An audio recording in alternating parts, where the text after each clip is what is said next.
नमस्कार, मैं हूं हरिशंकर व्यास। सेंट्रल हॉल में आपका स्वागत है।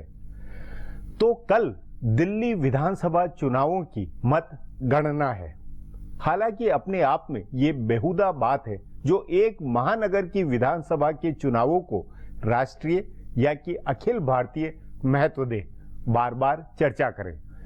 मगर दिल्ली का चुनाव राष्ट्रीय सरकार और प्रधानमंत्री नरेंद्र मोदी के परफॉर्मेंस की परीक्षा बन चुका है। नतीजों के बाद या तो मोदी की जीत बताई जाएगी या हार।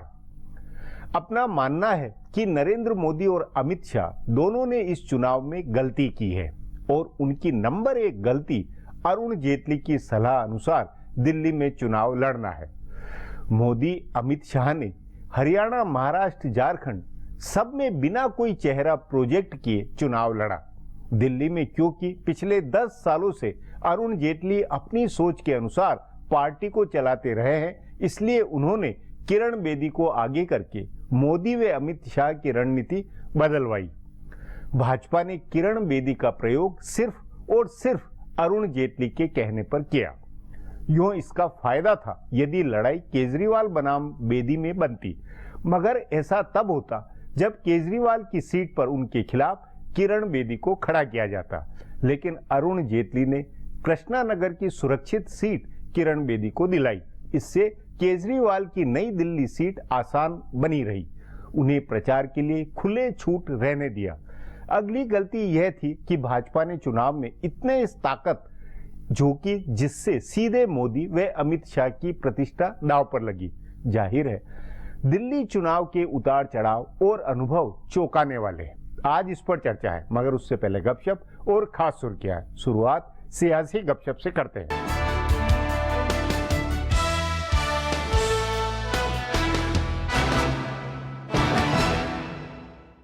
दिल्ली के चुनाव नतीजों से पहले ही भारतीय जनता पार्टी ने अगली बड़ी लड़ाई की तैयारी शुरू कर दी है। भाजपा की अगली बड़ी लड़ाई बिहार की है। अगले 2 साल में होने वाले कम से कम 3 राज्यों उत्तर प्रदेश, पश्चिम बंगाल और असम की राजनीति पर बिहार के नतीजों का असर होगा। जनता परिवार की प्रस्तावित एकता की भी पहली परीक्षा बिहार में ही होने वाली है। तभी राष्ट्रीय अध्यक्ष अमित शाह ने पार्टी के नेताओं से बिहार की तैयारियों में लग जाने के लिए कहा है। बताया जा रहा है कि भाजपा नेता समय से पहले चुनाव की संभावना भी देख रहे हैं। इसी क्रम में जनता दल यू के मौजूदा संकट का अधिकतम लाभ लेने की योजना बनी है। भाजपा को लग रहा है कि अगर नीतीश कुमार फिर से मुख्यमंत्री बन गए तो लड़ाई मुश्किल हो जाएगी। अरविंद केजरीवाल की तरह नीतीश कुमार बिहार में व्यक्तित्व और ब्रांड की राजनीति कर सकते हैं, जिसमें उनके मुकाबले का कोई चेहरा भाजपा के पास नहीं दिख रहा है। इसी तरह सरकार में रहकर वो अपने कोर वोट, महादलित, अति पिछड़ा आदि के लिए लोक लुभावन योजनाएं ला सकते हैं। साइकिल, पोशाक, रेडियो आदि बांटने जैसी और योजनाएं लाई जा सकती है। वो न्याय के साथ विकास के नारे को आगे बढ़ाते हुए भाजपा के लिए बड़ी चुनौती खड़ी कर सकते हैं। तभी भाजपा की रणनीति उन्हें रोकने की है और इसमें मुख्यमंत्री जीतन राम मांझी एक हथियार बन रहे हैं।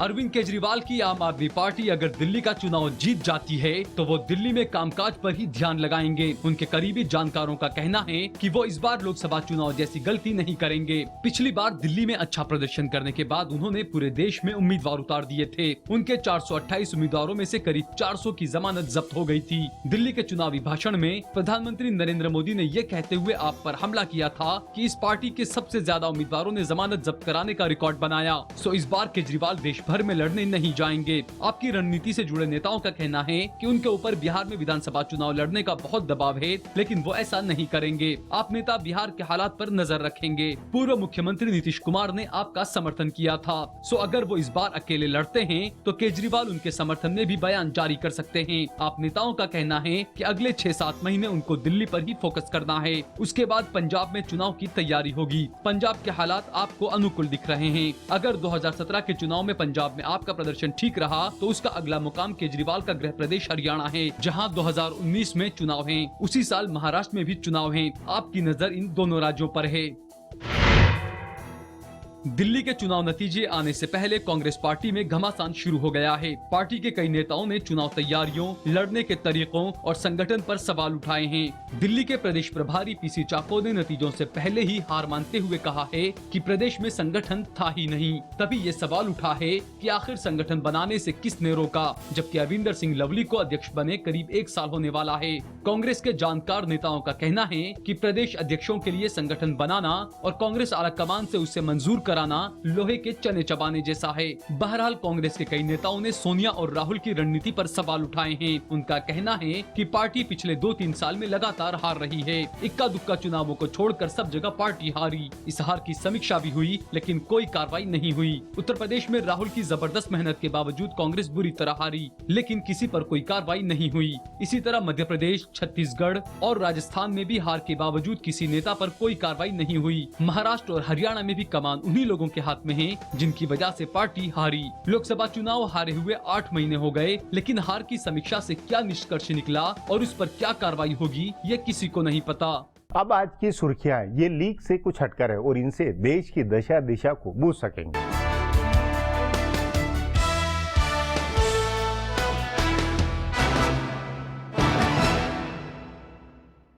बिहार के पूर्व मुख्यमंत्री और जनता दल यू के नेता नीतीश कुमार ने आज राज्यपाल केशरीनाथ त्रिपाठी से मुलाकात कर सरकार बनाने का दावा पेश किया है। उन्होंने राज्यपाल से बताया है कि उनको जनता दल यू ने विधायक दल का नया नेता चुना है और उनको आरजेडी और कांग्रेस के साथ सीपीआई के एक निर्दलीय विधायक का समर्थन हासिल है। राज्यपाल के सामने दावा पेश करने के लिए नीतीश के साथ शरद यादव और लालू प्रसाद यादव भी गए थे। बाद में राजभवन के बाहर नीतीश कुमार ने कहा कि उनके पास 130 विधायकों का समर्थन है और सभी विधायक अपने आईडी कार्ड के साथ राजभवन के गेट पर खड़े हैं। उन्होंने कहा कि उनको जल्द से जल्द सरकार बनाने के लिए आमंत्रित किया जाए। नीतीश ने कहा कि इसमें देरी होती है तो इससे खरीदो फरोख्त को बढ़ावा मिलेगा। उन्होंने मुख्यमंत्री मांझी पर आरोप लगाते हुए कहा कि वो दिल्ली में जब से प्रधानमंत्री से मिलकर आए हैं, ऐसा लग रहा है कि उनको हॉर्स ट्रेडिंग का लाइसेंस मिल गया है। नीतीश कुमार ने कहा कि अगर राजभवन से उनको आमंत्रित करने में देरी की जाती है तो वो विधायकों को लेकर दिल्ली जाएंगे और राष्ट्रपति के सामने अपना दावा रखेंगे। उन्होंने ये भी कहा कि अगर इस समय मुख्यमंत्री को कैबिनेट का विस्तार करने की इजाजत दे दी जाती है तो ये हॉर्स ट्रेडिंग को बढ़ावा देना होगा। राज्यपाल से मुलाकात के बाद लालू प्रसाद यादव ने भी कहा कि राज्यपाल को संख्या गिन लेनी चाहिए और नीतीश कुमार को शपथ लेने के लिए आमंत्रित करना चाहिए। बिहार में सत्तारूढ़ जनता दल यू ने मुख्यमंत्री जीतन राम मांझी को पार्टी से निष्कासित कर दिया है। पार्टी के राष्ट्रीय महासचिव केसी त्यागी ने बताया है कि मांझी को पार्टी से निकाल दिया गया है और इसकी सूचना उनको और राज्यपाल दोनों को दे दी गई है। त्यागी ने आरोप लगाया कि भारतीय जनता पार्टी बिहार में विधायकों की खरीदो फरोख्त कराने की कोशिश कर रही है। उन्होंने सीधे बीजेपी के राष्ट्रीय अध्यक्ष अमित शाह पर आरोप लगाते हुए कहा कि मांझी उनकी लिखी हुई स्क्रिप्ट पर काम कर रहे हैं। केसी त्यागी ने कहा कि राज्यपाल 48 घंटे में नीतीश कुमार को शपथ दिलाएं, नहीं तो विधायकों की परेड नई दिल्ली में राष्ट्रपति के सामने कराई जाएगी। बिहार के मुख्यमंत्री जीतन राम मांझी ने एक बार फिर दावा किया है कि वो विधानसभा में बहुमत साबित कर सकते हैं। नीतीश कुमार के राज्यपाल केशरीनाथ त्रिपाठी से मिलने के थोड़ी ही देर के बाद मांझी ने राज्यपाल से मुलाकात की। उन्होंने दावा किया कि उनके पास बहुमत है और वो 19 या 20 फरवरी को या फिर 23 फरवरी को इसे विधानसभा में साबित कर देंगे। उन्होंने कहा कि वो अब भी सदन के नेता हैं। नीतीश कुमार के दावे को खारिज करते हुए मांझी ने ये भी कहा कि सदन का नेता वही होता है जो उसका सदस्य होता है। ध्यान रहे कि नीतीश कुमार विधान परिषद के सदस्य हैं। बीजेपी ने भी परोक्ष रूप से मांझी को समर्थन देने के संकेत दिए हैं। पार्टी नेता सैयद शाहनवाज हुसैन ने बीजेपी की ओर से उनको समर्थन देने के सवाल पर कहा कि जीतन राम मांझी की बातों से ऐसा लगता है कि वो बहुमत साबित कर देंगे। प्रधानमंत्री नरेंद्र मोदी ने कहा है कि इस बार वो रेडियो के जरिए छात्रों से मन की बात करेंगे। उन्होंने ट्वीट करके बताया कि इस बार मन की बात बोर्ड परीक्षा की तैयारियां कर रहे छात्रों और प्रतिस्पर्धी परीक्षाओं की तैयारी में लगे छात्रों से होगी। उन्होंने छात्रों और अध्यापकों से इस मसले पर सुझाव देने को कहा है। इसके प्रसारण की तारीख अभी तय नहीं है। प्रधानमंत्री ने ट्वीट करके कहा कि इस महीने के रेडियो कार्यक्रम के बारे में सोच रहा था, क्यों न मन की बात बोर्ड और प्रतिस्पर्धी परीक्षाओं की तैयारी तैयारी कर रहे छात्रों से साझा की जाए। उन्होंने छात्रों, अभिभावकों और अध्यापकों से छात्रों को प्रेरित करने वाले अनुभव साझा करने को कहा। केंद्रीय वित्त मंत्री अरुण जेटली ने कहा है कि विदेशी बैंकों में खाता खोलने वाले भारतीयों के जो नए नाम सामने आए हैं, सरकार उनकी जांच कराएगी। उन्होंने अंग्रेजी के अखबार इंडियन एक्सप्रेस में छपी एक खबर पर प्रतिक्रिया देते हुए कहा कि इसमें जिन नामों का खुलासा किया गया है उनमें से ज्यादातर नाम पहले से सरकार के पास हैं। सरकार जांच भी करा रही है, लेकिन जेटली ने कहा कि सिर्फ नाम बता देने से अदालत में किसी के खिलाफ मामला नहीं बनता है। उन्होंने कहा कि इसके लिए सबूत की जरूरत होती है। जेटली ने कहा कि जिन नामों का खुलासा हुआ है उसमें कई लोगों के वैध खाते भी हो सकते हैं। उन्होंने इस बात पर जोर देकर कहा कि कोई भारतीय नागरिक हो, भारत में रहता हो और अपने विदेशी बैंक खाते की जानकारी नहीं दी हो तो उसके खिलाफ मामला बनेगा। गौरतलब है कि इंडियन एक्सप्रेस ने HSBC बैंक से लीक हुई एक सूची के आधार पर कहा कि भारत के विदेशी बैंकों में 1195 भारतीयों के खाते हैं, जिनमें 25,000 करोड़ रुपए से ज्यादा जमा है। फिलहाल अब एक ब्रेक है, फिर खुलासा होगा।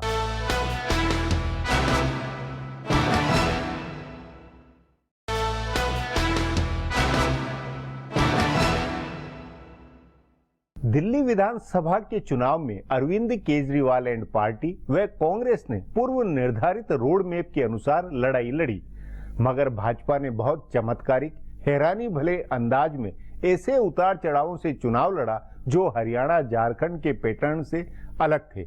एकलौती वजह अरुण जेटली के किरण बेदी के मास्टर स्ट्रोक का है। इस पर आगे चर्चा करें उससे पहले देखें मेरा ये खुलासा।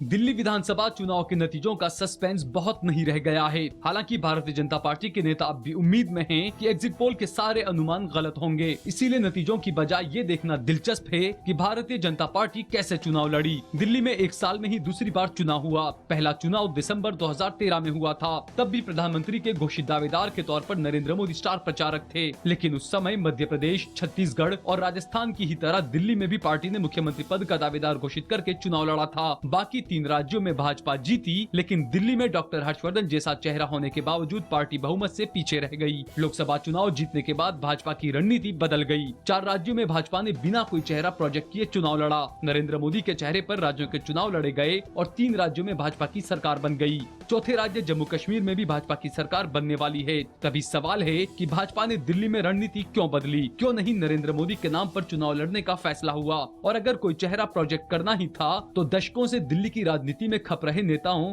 खासकर डॉक्टर हर्षवर्धन को क्यों नहीं प्रोजेक्ट किया गया? अचानक पार्टी में शामिल कराकर किरण बेदी को मुख्यमंत्री प्रोजेक्ट करने का फैसला कैसे हुआ? इन सभी सवालों का जवाब ये है कि अरुण जेटली दिल्ली की रणनीति को अपने हिसाब से चलाना चाहते थे। अरुण जेटली की इस सोच में भाजपा अपनी आजमाई हुई रणनीति से भटकती गई। पहला भटकाव चुनाव में देरी कराने का था। यूपीए सरकार के नियुक्त किए गए उपराज्यपाल नजीब जंग की देखरेख में दिल्ली में राष्ट्रपति शासन चलने दिया गया। वाराणसी से हारकर लौटे केजरीवाल को इससे दिल्ली में अपना संगठन खड़ा करने में मदद मिली। उन्हें लोकसभा चुनाव के बाद के 8 महीने में केंद्र के खिलाफ एंटी इनकम्बेंसी का माहौल बनाने का मौका मिला। यही से भाजपा के पिछड़ने की शुरुआत हुई। दूसरी बात ये हुई कि किसी तरह नरेंद्र मोदी और अमित शाह के दिमाग में ये बात बैठाई गई कि दिल्ली में नरेंद्र मोदी बनाम अरविंद केजरीवाल का मुकाबला बनाना ठीक नहीं होगा। जो रणनीति 4 राज्यों में सफल रही थी उसे दिल्ली में बदला गया। और हैरानी की बात यह है कि पार्टी के पास कोई दूसरी रणनीति नहीं थी। अगर मोदी के नाम पर नहीं लड़ना था तो पहले ही केजरीवाल के मुकाबले कोई चेहरा उतारते। लेकिन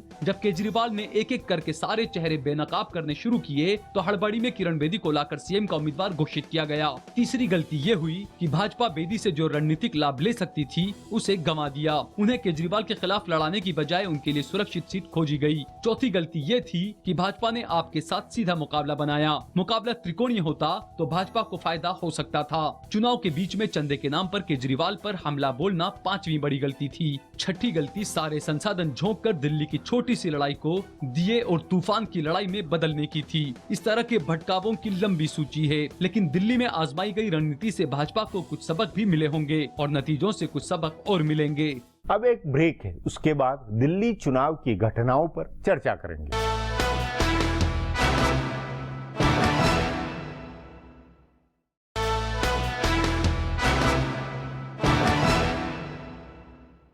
अरविंद केजरीवाल ने अपने आप को बदलते हुए जिस होशियारी समझदारी से दिल्ली विधानसभा चुनाव लड़ा है, उसकी सियासी दास्तां दिलचस्प बनेगी। केजरीवाल को अरुण जेटली ने बखूबी समझा हुआ था और इसी कारण उन्होंने दिल्ली में भाजपा की चुनाव रणनीति में अपनी दखल के साथ किरण बेदी का दांव चला। हकीकत में केजरीवाल बनाम अरुण जेटली के चुनावी दाव पेचों पर दिल्ली में यह लड़ाई हुई है। इस पर चर्चा के लिए आज मेरे साथ वरिष्ठ पत्रकार नीरजा चौधरी है।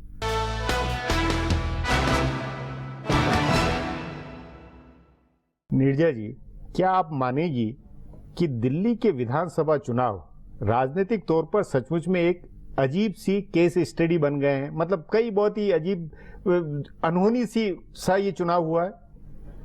देखिए, भाजपा ने इतनी गलतियां कर दी हैं कि बाजी बिल्कुल अरविंद केजरीवाल के हाथ में कर दी, ऐसा लग रहा है। क्योंकि 3 महीने पहले ऐसा लगता था आम आदमी पार्टी कहीं की भी नहीं, कहीं पे भी नहीं, अस्तित्व में ही नहीं है, और क्या ये पार्टी का आइडेंटिटी खत्म हो जाएगी, इस तरह के सवाल उठ रहे थे। आज एक हवा सी बन गई है कि कांटे की टक्कर तो हो रही है, क्या ये आगे हैं या कि लैंडस्लाइड है, इस तरह की बातें सामने आ रही हैं। अब क्या होगा वो देखने लायक चीज होगी। गलती नंबर 1 जो मैं मानती हूँ, भाजपा का पैनिक में आ जाना। एक रामलीला ग्राउंड की रैली जिसमें नंबर इतने अच्छे नहीं थे 10 जनवरी को, जो कि किक ऑफ रैली थी, इतना उत्साह नहीं था, उससे मुझे लगता है कि बीजेपी घबरा गई, कंफ्यूज हो गई। या तो उसको मोदी की लीडरशिप में चेहरा बना के लड़ना चाहिए था और किसी को प्रोजेक्ट, मतलब जैसे महाराष्ट्र और झारखंड में लड़ना था वैसे लड़ना चाहिए, जम्मू में वैसे लड़ना चाहिए था। या फिर अगर एक चेहरा उतारना है तो लास्ट मिनट में आउटसाइडर को लाना 20 दिन पहले, जो कि पार्टी का मेंबर भी नहीं है, ये तो कभी ना हुआ है ना समझ में आता है। अगर लाना भी था, जो गलती नंबर 2 मैं मानती हूँ वो है कि अगर इसको हर्षवर्धन की लीडरशिप में चुनाव लड़ना चाहिए था, क्योंकि आप वो पार्टी में एक आम राय भी थी, एक उससे सब लोग मुझे मालूम नहीं, लेकिन पिछली बार भी उनका नेतृत्व था और अंदर के हैं, इतने चुनाव जीते हैं, इमेज अच्छी है और लोग सब उनको मान भी लेते। किरण बेदी अपनी जगह है भाई, आम आदमी पार्टी की स्ट्रीम, पार्टी से नहीं तो उस धारा से तो आई हैं, लेकिन उससे इतना गुस्सा हुआ, आप माने ना माने, पार्टी के अंदर, और स्वाभाविक है कि गुस्सा होगा कि 30, 40, 20 सालों से जो इंसान काम कर रहा पार्टी के अंदर, उसको दरकिनार कर दिया गया और ऊपर से थोपा गया, किसी को जितना भी कॉम्पिटेंट हो ना हो। और किरण बेदी भी क्लिक नहीं कर पाए, क्योंकि अगर वो कृष्णनगर की कॉन्स्टिट्यूएंसी में पहली रैली में बोलती है यहाँ 20 साल तक कुछ नहीं हुआ है, जहाँ की 5 तो ये उनकी राजनीतिक समझ का बहुत बड़ा एक वो था, तो आप क्या कह सकते हैं, उसमें मैं जाना भी नहीं चाहती हूँ। तो जैसे जैसे गलतियां करते गए, अच्छा अब जब आभास हुआ कि गलती हो गई, किरण बेदी उस तरह से क्लिक नहीं कर रही हैं, तो वापस पूरी आपने जोर यूनियन मिनिस्टर्स और 120 एमपीज को झोंक दिया, इतना बड़ा प्रोफाइल कर दिया है दिल्ली का। छोटा सा एक चुनाव जो है जिसका म्यूनिसिपल कॉर्पोरेशन की तरह चुनाव, सिटी का चुनाव है, जहां की फुल फ्लेज स्टेट भी नहीं है दिल्ली, उसको नेशनल इलेक्शन की इंपॉर्टेंस दे दी। तो आज क्या हो गया है कि लोग कहते हैं कि अगर हार गई बीजेपी तो मोदी का दबदबा खत्म हो रहा है, मोदी का ग्राफ डाउन हो रहा है। तो कहीं ना कहीं मोदी हर स्टेट इलेक्शन तो लड़ने वाले नहीं है, संभव ही नहीं है एक प्रधानमंत्री के लिए। तो जो गलतियों पे गलतियां होती रही, और उससे क्या हुआ है कि केजरीवाल ने लोकसभा चुनाव में भी 3% का इजाफा हुआ था इनके वोट परसेंट में, हालांकि सीटें दिल्ली में सीटें नहीं जीती थी। तो कहीं ना कहीं इनका जो वोट बैंक था वो सॉलिड रहा है, बस्तियों में उनका पकड़ रही है। इस बार माइनॉरिटीज कांग्रेस को छोड़ के मैं मानती हूँ इनकी तरफ ज्यादा झुकी हैं, जो कि 13 ना 14 दोनों में नहीं था उस मायने में। फार्मर्स जो आउटर दिल्ली की 18 सीटें मानी जाती हैं पेरिफेरी की, उसमें किसानों में बुदबुदाहट है, अनहैप्पीनेस है लैंड ऑर्डिनेंस को लेके। नहीं एक आप ये बताएं। एक और चीज मैं कहना चाहती हूँ, अपर क्लासेस में भी एक फीलिंग आई जो मैंने सुनी है कि लव जिहाद, एक्सट्रीम लैंग्वेज, ये डेवलपमेंट तो मोदी बात करते थे, ये कहाँ जा रही है। तो एक परेशानी। नहीं, जो दिल्ली में एक पश्चिमी उत्तर प्रदेश की घटनाओं के कारण वोटों का जो पूरा एक ध्रुवीकरण था, हिंदू बना मुस्लिम का बहुत भारी गहरा था, उसका फायदा था। और अब वैसी कुछ धारा नहीं होना, ये अमित शाह की सबसे बड़ी मतलब एक तरह से इसे कमी कहेंगे क्या? मतलब ये एक विकास के ऊपर ही मुद्दा चुनाव लड़ा गया और विकास में बीजेपी पीट रही है। नहीं, अगर आप कहते हैं कि पोलराइज करना चाहिए था, नहीं करना नहीं चाहिए था। जो हालात थे और वैसे हालात अगर नहीं है और केवल विकास के मुद्दे पर है, तो विकास पे तो फिर वो नीचे की जमीनी उस तरह की राजनीति लड़नी पड़ेगी। नहीं, मैं कहती हूँ कि जब पोलराइज होता है ना, तो एक भावुकता, एक इमोशन में पोलराइज हो जाता है। जज्बा जो होता है, हाँ, वो खत्म हो जाता है। बार बार आप उसको नहीं कर सकते हैं, उस कार्ड को नहीं बना सकते। विकास के नाम पर जज्बा नहीं होता, ये तो फिर इस चुनाव से निकल के आएगा। अगर इस तरह होता है कि अरविंद केजरीवाल नीचे के उसके ऊपर अपना जज्बा पैदा करके करें, तो ये बड़ा जो विकास का जो ढांचा है वो नहीं हो रहा है। अरविंद, देखिए अरविंद, और उनके पीछे माइनॉरिटी का पूरा एक ध्रुवीकरण भी है, ये भी एक हकीकत है। हाँ, वो है। हाँ। जो वो क्योंकि माइनॉरिटी विकल्प मान रही हैं आज आम आदमी पार्टी को, कांग्रेस को नहीं मान रही हैं। लेकिन 49 डे गवर्नमेंट जो अरविंद केजरीवाल का हुआ, आज जो लोग बात करते हैं कि इन्होंने कुछ करके दिखाया, बिजली, पानी और पुलिस को थोड़ा उसकी जो करप्शन थी उसको कम किया, 3 चीजों की बात करते हैं। दूसरा, मिडिल क्लास का एक तबका है जो पिछले दिनों में, एक सप्ताह में हम देख रहे हैं, इन्होंने जो बार बार माफी मांगी, मेरे से गलती हुई कि मैंने चीफ मिनिस्ट्री छोड़ी। अरविंद केजरीवाल ने जो अपनी विनम्रता के साथ जो ये किया, हाथ जोड़ के मुझे माफ कीजिए, दोबारा कभी नहीं होगा। एक चीज मैंने सीखी है कि इस्तीफा नहीं देना है। इसमें एक आप बड़ा रोल नहीं मानती है कि मीडिया ने एक तरह से अरविंद केजरीवाल को दिल्ली में बहुत उछाल दिया, और बीजेपी का जो मीडिया प्रबंध है केवल दिखावे और मतलब मौके पर कि भाई अमित शाह को जब करना है तो जबरदस्ती आग लेके और इंटरव्यू हो गए। देखिए, बीजेपी के मीडिया प्रबंध को कोई नहीं बीट कर सकता। हाँ। वो तो बिल्कुल ही। और केजरीवाल जैसे कैसे केजरीवाल की मीडिया द्वारा पिटाई हो रही थी कुछ महीने पहले, वो कुछ महीने पहले, हाँ, वो कुछ महीने पहले। हाँ। लेकिन पिछले 1 महीने के अंदर या 20-25 दिन लास्ट मोमेंट में मीडिया ने अरविंद केजरीवाल को खड़ा तो किया है। देखिए, वो जैसे जैसे मीडिया भी देखता है ना, जैसे जैसे मैंने पिछले दिनों में देखा ये, क्योंकि रैलीज भी अटेंड की और मुझे कई रैलीज जो मैंने अटेंड की, उसमें तो मुझे वीपी सिंह के शुरू के दिनों की याद है, जिस तरह से उत्साह देखा। ये सिर्फ नॉर्मल वो नहीं था। नहीं, ये तो देखिए चुनाव का, भले मई का चुनाव हो, लोकसभा चुनाव हो, जज्बा तो है। ये तो कि किसी भी चुनाव को निर्णायक तौर पे जीतना हारना तो इस जज्बे से होता है। ये तो इस चुनाव में भी जाहिर हो रहा है। ये अपने आप में एक अलग पहलू है इसका उत्तर। नहीं, वो ठीक बात है। हाँ। लेकिन दिल्ली में जो हो रहा है और कल के जो रिजल्ट्स हैं वो बहुत इंटरेस्टिंग होंगे, क्योंकि क्या राजनीति चलेगी उसी तरह जैसे चल रही है, या फिर उसका इम्प्लीकेशन नेशनल पॉलिटिक्स में आगे होगा। वो खैर बात के कल नतीजे कैसे आते हैं उसके ऊपर करते हैं। नीरजा जी, बातचीत को यहीं समाप्त करेंगे। प्रोग्राम में आने के लिए बहुत बहुत धन्यवाद। हमारा प्रोग्राम अब यहीं खत्म होता है, मुझे इजाजत दीजिए। कल फिर मिलेंगे इसी चैनल पर इसी समय।